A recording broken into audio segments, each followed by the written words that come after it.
네, 여러분 반갑습니다. 이 시간에는 근육이 어떻게 운동에 의해서 성장하고 재생하는지 그 메커니즘에 대해서 좀 설명을 드릴까 합니다. 이런 과정을 통해서 우리가 이제 한 살이라도 젊어서 근육을 더 키워라. 운동을 한 살이라도 젊었을 때 운동을 해라. 이런 그 측면에서 우리가 또 이야기를 할 수 있고요. 또 뭐 노인이 돼서 이 근육의 어떤 손상이 일어났을 때 그것이 더 잘 낫지 않기 때문에 더욱더 이제 조심할 필요가 있겠죠. 자, 이런 과정을 좀 더 깊게 들어가서 아무래도 이 메커니즘을 설명하자면은 분자 생물학적인 내용을 좀 설명드릴 텐데요. 이것을 뭐 그림과 함께 제가 잘 설명을 드리려고 합니다. 그래서 결코 어렵지는 않으니까 여러분 또 함께 들어주시면 감사하겠습니다. 자, 근육의 비대를 우리가 이해하려면은 위성세포라는 것에 대해서 우리가 잘 알아야 되는데요. 이런 이제 근육의 구조가 있죠. 그래서 이게 하나의 이제 근섬유가 되는데요. 보시게 되면은 이제 이것을 안쪽에서 싸고 있는 플라스마 멤브레인이 있고요. 그다음에 이제 요것이 기저막이라고 하는 겁니다. 이렇게 이제 바닥막이라고도 그러고 기저막이라고도 그러는데 이게 이제 하나의 근섬유를 싸고 있는 근형질막 그리고 기저막, 바닥막 사이에 보시게 되면 이런 그 세포들이 있죠. 요것이 바로 위성세포입니다. 세룰라이 셀이라고 하는데요. 이 근세포는 핵을 여러 개 가지고 있습니다. 그래서 마이오 뉴클리우스 세포 핵이 여러 개 가지고 있는 다핵세포죠. 그런데 이제 그 중에 이런 그 위성세포가 근형질막과 그다음에 바닥막 사이에 이런 형태의 세포가 있는데 이 위성세포가 바로 이제 근육을 생성시키는 줄기세포다. 그래서 일종의 그 스템셀이라고 할 수 있는 것이죠. 근데 이 위성세포, 즉 이 줄기세포는 모든 근세포에게 약 3 내지 6% 정도 차지할 정도로 가지고 있고요. 그다음에 이제 보시게 되면은 이 속근섬유에 비해서 지근섬유가 위성세포가 훨씬 더 많이 가지고 있습니다. 자, 이 엠토르에 대해서는 전 강의에서 설명을 드렸는데요. 뭐 지금 처음 들으시더라도 그렇게 어렵지 않으니까 요 다시 설명드리겠습니다. 엠토르는 이제 세포 내에서 여러 가지 이제 대사 기능을 광범위하게 관여하는 아주 중요한 엔자임, 효소라고 볼 수 있는데요. 이 단백질, 이 효소는 이 근수축 작용에 의해서 활성화되기도 하고 이런 운동이죠.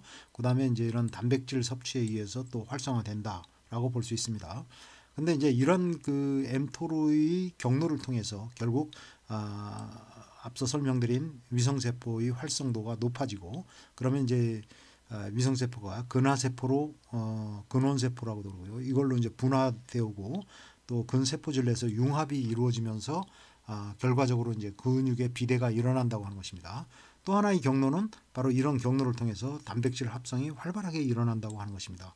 그래서 이제 이런 과정을 뭐 일일이 여러분이 기억할 필요는 없습니다. 그렇지만 이런 과정을 통해서 단백질 합성이 활발하게 일어나고 또 위성세포의 활성도가 높아짐으로써 근비대가 일어난다는 것을 말씀드리겠습니다. 그래서 근육의 비대는 결국 이 mTOR를 통해서 이루어지는데 1차적으로는 이제 위성세포의 활성도가 높아짐으로써 이루어지고 또 하나는 프로테인 턴오버라고 하는데 단백질의 그 분해와 또 단백질 합성이 아주 높은 수준에서 어떤 밸런스를 이루고 있는 상태 이런 상태를 통해서 계속해서 이제 근육의 어떤 비대가 일어난다고 하는 겁니다. 그래서 프로테인 턴오버는 단백질 대사 회전이라고 뭐 분해 그 해석할 수 있나요? 어쨌든 턴오버라고 그냥 이렇게 설명을 드리겠습니다. 그래서 높은 수준에서 단백질 분해와 단백질 그 합성이 일어나고 결국 이제 합성이 더 많아지니까 이 근비대가 계속해서 일어나게 된다. 이 점을 좀 말씀드리고 싶습니다. 이 두 가지가 이제 사실은 근비대의 가장 큰 중요한 기전이라고 얘기할 수 있고 또 하나 이제 부수적으로는 이런 자가 포식 과정, 어터퍼지라고 하는데 자가 포식은 이제 그 세포 내에서 세포가 뭐 수명이 다 된 소기관이나 세포 내에 뭐 여러 가지 소기관이 있죠. 뭐 뭐가 있을까요? 뭐 미토콘드리아도 될 수가 있고 그밖에 여러 가지 세포 내 기관들이 수명이 다 됐거나 또 단백질이 어떤 변성하게 된 단백질이 있거나 이런 것을 이제 세포가 처리하는 과정에서 이 자가 포식 작용이라는 것을 통해서 그런 그 단백질을 처리하게 되는데 그런 과정에서 이제 단백질 분해가 일어나고 단백질 손실이 일어나는 것이죠. 그런데 바로 이런 mTOR의 활성화를 통해서 자가 포식을 억제한다는 것이죠. 그렇게 되면 아무래도 단백질의 분해가 억제되니까 근 비대가 더 잘 이루어지게 되겠죠. 또 한 가지 과정은 이제 생리적 비대라고 그래서 근세포 내에서 미토콘드리아의 수가 증가한다든가 또 모세혈관의 밀도가 증가하는 것도 근세포의 비대에 기여한다고 볼 수 있습니다. 자, 그런데 이제 우리가 연구하는 과정에서 이 근육의 비대, 어떤 운동을 열심히 해서 근육이 비대했는데 이것이 위성세포의 활성화를 통해서 주로 이 근비대가 일어났는지 아니면 프로테인 턴오버가 활발하게 일어나서 근육의 비대가 일어나는지 이것을 이제 보기 위해서 뉴클리어 도메인이라는 것을 보게 되는데 뉴클리어 도메인이라고 하는 것은 그 근세포의 핵 하나당 근세포질의 면적의 비율이라고 볼 수 있습니다. 그래서 이제 보시게 되면 그 근세포당 근세포질 면적 비율의 변화가 없으면서 근육의 비대가 일어났다는 것이죠. 즉 근육의 크기는 커졌는데 근세포 하나당 근세포질의 면적의 비율은 크게 변화가 없다. 그것은 이제 근세포질 내에서 이 세포 핵의 개수 자체도 같이 증가했기 때문에 바로 그런 현상이 나타나는 것이죠. 즉 근비대와 더불어 근세포 핵의 증식도 일어난 것이죠. 이렇게 근세포 핵의 증식이 일어난 것은 결국은 위성세포가 활성화되어서 그렇게 근세포 핵이 증가된 것으로 볼 수 있는 것이죠. 그렇기 때문에 근세포 핵당 근세포질의 면적에 변화가 없이 근육의 크기가 커졌다라고 한다면은 그것은 위성세포의 활성화를 통해서 주로 근비대가 일어났다 이렇게 이제 볼 수 있는 것이죠. 반면에 이제 이 근세포 하나당 이 근세포질의 면적의 비율이 커졌다. 즉 세포 핵은 크게 늘어나지 않았는데 근비대가 많이 일어나서 그 면적 비율이 커졌다라고 하면은 이것은 프로테인 턴오버가 주로 일어나서 근비대가 일어났다고 그렇게 이제 판단할 수 있는 것이죠. 자, 그다음에 이제 이 위성세포의 증식은 타입 1보다는 타입 2에서 더 활발하게 일어난다. 즉 이런 웨이트 트레이닝이나 이런 트레이닝에 의해서 위성세포의 활성화와 증식은 속근섬유에서 더 반응이 빠르게 나타나고 더 많이 증식을 한다. 원래 타입 1 섬유가 위성세포가 훨씬 많습니다. 그렇지만은 어떤 자극에 대해서 위성세포가 증식하는 것은 바로 이 타입 2, 즉 속근섬유가 더 활발하게 일어난다는 점을 말씀드릴 수 있는 것이죠. 자, 그다음에 이제 이 근육의 그럼 이 비대 자극이 되는 위성세포 활성화 또 위성세포의 증식은 어떤 경로를 통해서 일어나느냐? 크게 보면은 이제 계통적 요소와 국부적 요소로 나눌 수 있는데요.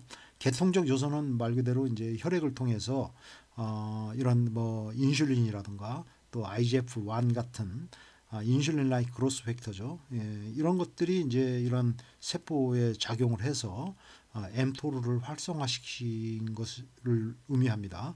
즉 이런 수용체와 인슐린이 결합을 하고 그렇게 되면 이제 프로테인 카이네이스 B 즉 뭐 요 AKT라고도 부르는데요. 이런 효소 경로를 통해서 mTOR를 활성화시키는 거죠. 그렇게 돼서 이것을 통해서 결국 위성세포의 활성도가 자극이 돼서 위성세포의 증식이 일어나고 그로 인해서 이제 근비대가 일어나는 경로를 의미합니다. 또 하나 이제 위성세포의 활성도를 높이는 경로는 국부적 요소라고 볼 수 있는데 그것은 이제 근세포 자체, 근섬유, 그다음에 휘브로블라스트는 이제 섬유 아세포죠. 그래서 이제 이 섬유 아세포는 주로 엑스트라 셀룰라 매트릭스, 즉 그 세포 간질이라고 그러죠. 세포 외에 존재하는 그러한 세포라고 볼 수 있고요. 그다음에 이제 마이크로페이지는 뭐라고 그러죠? 이 마이크로페이지는 이제 대식 세포라고 그러죠. 백혈구 일종이죠. 그래서 이제 이런 세포들이 사이토카인을 갖다가 분비하게 되는데 이런 사이토카인이 위성 세포의 활성도나 증식에 영향을 미치는 것이죠. 그래서 인터루킨 6 같은 것은 위성 세포를 주로 증식시키는데 주된 작용을 하고, 인터루킨 4와 같은 사이토카인은 근육의 리제너레이션, 즉 재생에 주된 작용을 하고요. 특히 이제 근관이 형성이 되어서 이 위성 세포가 융합되는 그 과정에서 이 인터루킨 4가 중요한 작용을 한다고 하는 것입니다. 또 하나 이제 국부 호르몬이죠. 프로스타그란딘 같은 이런 호르몬도 위성 세포의 활성화에 작용한다고 볼 수 있습니다.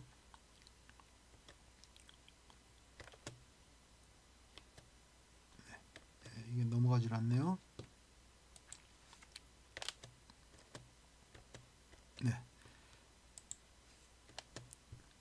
네, 잘 넘어가지 않았습니다. 자, 그러면은 이제 근섬유막에 요 보시면은 이제 이런 저항 운동, 웨이트 트레이닝을 하게 될 때 이 근섬유막에 기계적인 스트레스가 가해지는 것이 바로 또 근비대 자극의 중요한 그 요인이 된다는 것을 또 말씀드릴 수 있습니다. 여기 보시게 되면은 디아실 글리세롤이라고 하는 그 멤브레인, 즉 막에 존재하는 물질, 요거에 이제 막이 기계적인 자극이 가해졌을 때 요것이 활성화되고, 그래서 연쇄적인 이제 과정을 통해서 포스파피딘산이라고 하는 피틴산이라고 하는 여기 PA로 표시되어 있죠. 이 경로를 통해서 결국 mTOR가 활성화된 그 과정을 보여주고 있습니다. 그런데 이런 그 과정은 특히 이제 인터그린이라고 하는 단백질이 굉장히 그 중요한 작용을 하는데요. 이 인터그린이라고 하는 이 단백질, 세포막에 존재하는 이 단백질은 결국 그 이 세포막의 어떤 안정성과 굉장히 구조적 안정성에 굉장히 중요한 그 기능을 하는 단백질이죠. 그래서 여기 이제 인터그린의 모습을 보여주는데요. 요게 이제 세포막이 있고, 요 단백질이 세포의 기질과 세포 내 이제 골격을 이렇게 딱 앵커, 이렇게 연결시켜주는 커넥트하는 과정을 요 그림으로 표현하고 있습니다. 자, 이게 바로 이제 인터그린인데요. 특히 이제 근세포 같은 경우에는 제트 디스크라고 그러죠. 근절과 근절, 제트 디스크와 제트 디스크 사이에 그것을 근수축의 기본 단위, 근절, 사코미어라고 합니다. 바로 이제 Z선 부근에서 이것을 이제 단단히 잡아주는 역할, 세포 기질과 함께 이렇게 연결시켜주는 그런 역할을 한다고 볼 수 있습니다. 근데 이제 방금 이런 운동에 의해서 이런 세포막에 인터그린의 작용이 되면 이런 기계적인 동요가 화학적 신호로 이제 전환이 되어서 세포 내에서 일련의 시그널링, 신호 과정이 진행이 되는 것이죠. 그래서 이제 이것이 디아실 글리세롤이라는 경로를 통해서 포스파피딘산이라고 하는 과정을 통해서 결국 mTOR가 활성화된다고 하는 것입니다. 그 다음에 요 FAK라고 하는 역시 막에 존재하는 Focal Adhesion Kinase라고 하는 겁니다. Focal Adhesion Kinase라고 하는 요 물질도, 요 효소도 결국 이제 요 mTOR를 활성화시키는데, 요런 표시로 한 것은 뭐 요 TSC2라고 하는 요 효소를 요게 이제 달라붙지 못하게 하는 그 역할을 해서 결국 이 효소가 mTOR와 상호 작용을 통해서 mTOR가 활성화된다고 하는 것입니다. 어쨌든 뭐 이런 복잡한 과정은 뭐 상세하게 여러분이 기억하실 필요는 전혀 없고, 아무튼 요거와 요거의 과정을 통해서, 즉 기계적 스트레스가 이런 효소의 활성도를 높여주는 그런 과정을 통해서 신호 경로를 mTOR에 전달이 되고 그렇게 함으로써 위성세포의 활성도가 활성이 높아지게 된다는 하는 것입니다. 위성세포가 활성화되고 또 한편으로는 이 과정을 통해서 세포 핵 내에서 이 뭐 트랜스크립션이라고 그러죠. DNA가 이제 이 mRNA를 트랜스크립션해서 이걸 생산하게 되는 것이고, 그다음에 그 과정을 통해서 역시 단백질 합성이 또 활발하게 일어나게 되더라. 그래서 이제 금비대가 일어난다. 이 두 가지 경로가 이제 설명되고 있습니다. 그래서 여기서 중요한 포인트는 결국 이제 근육이 수축 작용을 하면서 뭐 신정성 수축이든 단축성 수축이든 이런 수축 작용을 하게 될 때 근섬유막에 가해지는 어떤 그 메카니컬 스트레스죠. 기계적 스트레스는 근세포 내부의 이러한 신호적 과정을 활성화시키고 그렇게 함으로써 mTOR가 이제 활성화되고 또 mTOR의 과정을 통해서 위성세포의 활성화가 이루어지고 또 증식이 일어난다. 또한 mTOR를 통해서 역시 이러한 단백질 합성의 과정이 촉진된다고 하는 것입니다.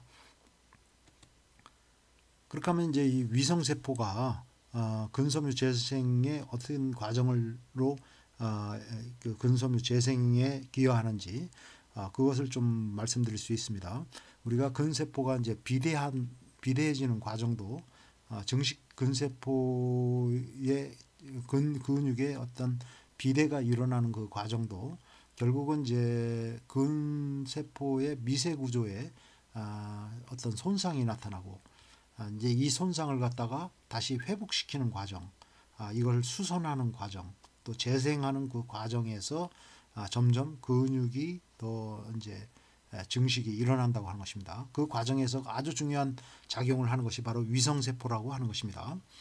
그래서 이제 요 1번을 보면 이게 요 다핵세포니까 근육의 세포들이 세포 핵이 이렇게 있는 것을 볼 수 있습니다. 그리고 이제 여기에 위성세포가 있죠. 위성세포는 이렇게 기저막 아래 이렇게 존재하고 있습니다.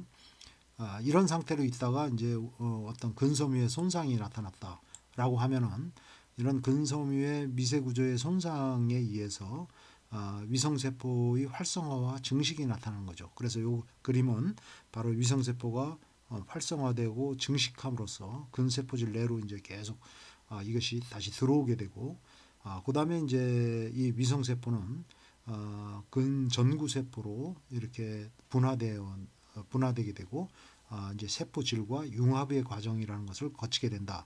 그래서 이제 이 과정이 3번의 과정이 이렇게 근관이라고 하는 걸 마이오튜브라는 것을 갖다가 이렇게 형성을 하면서 이것을 이루어 가면서 근위성세포가 근전구세포로 전환이 되고 분화되고 또 요 융합이 이루어지는 모습을 보여주고 있습니다. 자, 이런 그 근섬유의 재생이라고 하는 것은 계속해서 요 이제 보시게 되면은 이렇게 위성세포가 다시 일부 위성세포는 이렇게 분화된 그 위성세포, 이것을 이제 위성세포의 딸세포라고 볼 수 있는데요. 이런 위성세포의 딸세포 중에 일부는 다시 원래의 상태로 돌아갑니다. 돌아가서 이렇게 잠재된 상태로 미분화된 상태로 위성세포의 풀을 다시 채운다고 볼 수가 있고요. 또 이제 이렇게 분화된 위성세포 딸세포의 일부는 이렇게 이제 근화세포 마이오블라스트라고 하는데요. 근원세포라고도 그러죠. 이렇게 분화되어서 이렇게 근관을 형성을 합니다. 그렇게 하고 이 과정을 또 근세포핵 부착이라고 표현하는데 바이오뉴클리어 어크레이션이라고 합니다. 그래서 이제 근세포질 내에 이렇게 완전히 부착이 되는 것이죠. 그렇게 됨으로써 근세포핵 자체의 수요가 증가하게 되는 것이죠. 그래서 근세포 핵의 수가 훨씬 더 늘어나는 모습을 볼 수가 있습니다. 다시 말씀드리면은 어떤 근육의 이런 미세 구조의 손상이나 또 에너지 대사가 급격히 높아지는 그런 상황에 처하게 되면 위성세포가 활성화가 이루어지고 또 활발하게 분화가 이루어지게 됩니다. 그렇게 이제 위성세포의 분화를 통해서 소위 위성세포의 딸세포로 이제 분화가 되는데 이 딸들 중에 일부는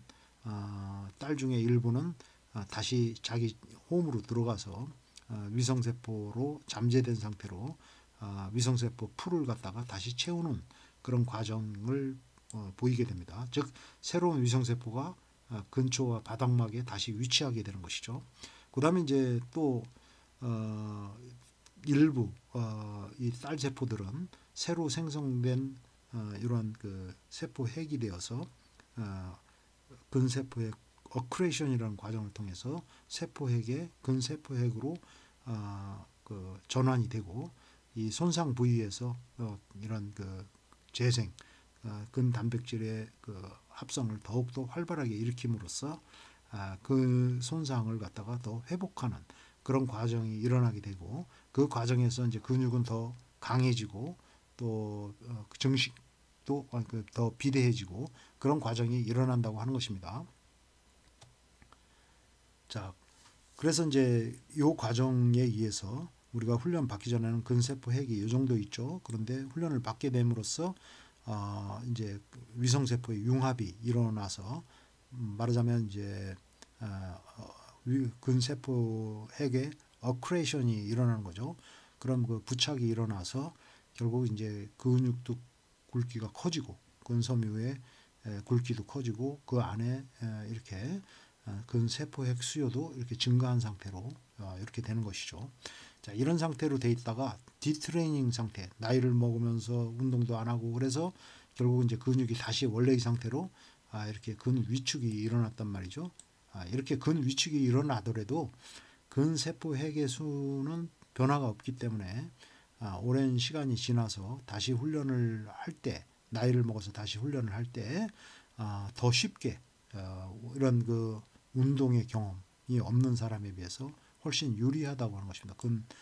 근육의 비대에 훨씬 더 유리하게 그런 그 반응을 보일 수가 있다고 하는 것입니다.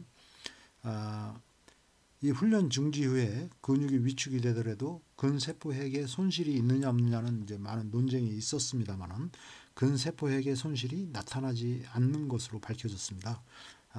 특별히 인위적으로 신경을 제거시킨 그런 상태로 이제 근 위축이 일어난다면은 근세포핵의 감소도 일어나지만 우리가 이제 일상적인 어떤 디트레이닝에 의해서 근 위축이 일어났을 때는 근세포핵의 감소가 일어나지 않는다고 하는 것입니다.